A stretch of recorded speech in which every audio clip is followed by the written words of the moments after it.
আসসালামু আলাইকুম। কেমন আছেন সবাই? আজকে হাঁটুর যে অস্টিওআর্থ্রাইটিস বা ক্ষয়জনিত সমস্যা এটা নিয়ে কিছু বলবো। হাঁটুর যে অস্টিওআর্থ্রাইটিস হয় এটা মূলত ব্যবহারের কারণে বা বয়সের জন্য হাঁটুর হাড়ের মাঝে যে কার্টিলেজ থাকে এটা নষ্ট হয়ে যায়। এটা নষ্ট হয়ে গেলে হাঁটার সময় সাধারণত দুইটা হাড়ের মধ্যে ঘর্ষণ হয়। এই ঘর্ষণের ফলে সাধারণত এই ব্যথাটা দেখা যায়। এই অস্টিওআর্থ্রাইটিসের সমস্যায় সাধারণত কারা বেশি ঝুঁকিতে থাকেন? যাদের ওজন বেশি থাকে, বয়স 40-এর উপরে, দীর্ঘদিন ধরে যারা দীর্ঘক্ষণ দাঁড়িয়ে থাকার কাজ করেন, যাদের আগের কোনো হাঁটুর ইনজুরি ছিল বা আঘাত ছিল, তাদের ক্ষেত্রে এই সমস্যা হওয়ার সম্ভাবনা বেশি।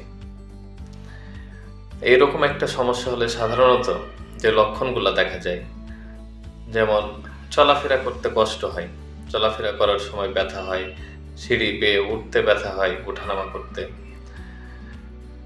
নিচু জায়গায় বসার সময় বা বসা থেকে ওঠার সময় ব্যথা হয়, অনেক সময় সকালে ঘুম থেকে উঠে আক্রান্ত যে গিরা বা জয়েন্ট থাকে সেটা শক্ত হয়ে আসে। এই ধরনের সমস্যাগুলো সাধারণত হয়ে থাকে। এই সমস্যাগুলো যদি হয় তাহলে কিছু পরীক্ষা নিরীক্ষার মাধ্যমে এগুলা নিশ্চিত হওয়া যায় যে এটা অস্টিওআর্থ্রাইটিস কিনা, নাকি অন্য কোনো কারণে হয়েছে। এর মধ্যে আক্রান্ত জয়েন্টের একটা এক্স-রে করা যায়, কিছু রক্তের পরীক্ষা যেগুলো অন্য কোনো সমস্যার জন্য কিনা সেটা আলাদা করার জন্য। অনেক সময় এমআরআই করা লাগতে পারে। যদি এটা অস্টিওআর্থ্রাইটিসের সমস্যা হয় তাহলে আমরা সাধারণত কিছু ম্যানেজমেন্ট দিয়ে থাকি, যেমন জীবনযাত্রার মানে পরিবর্তন আনতে হবে।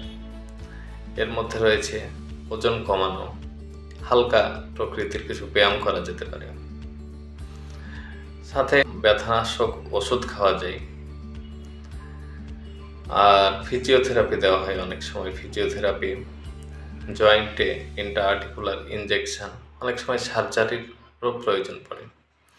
তবে আমরা যদি প্রাথমিক অবস্থায় চিকিৎসা নিই তাহলে সাধারণত সার্জারি বা ইন্ট্রা-আর্টিকুলার ইনজেকশন এই ধরনের চিকিৎসাগুলো এড়ানো যেতে পারে।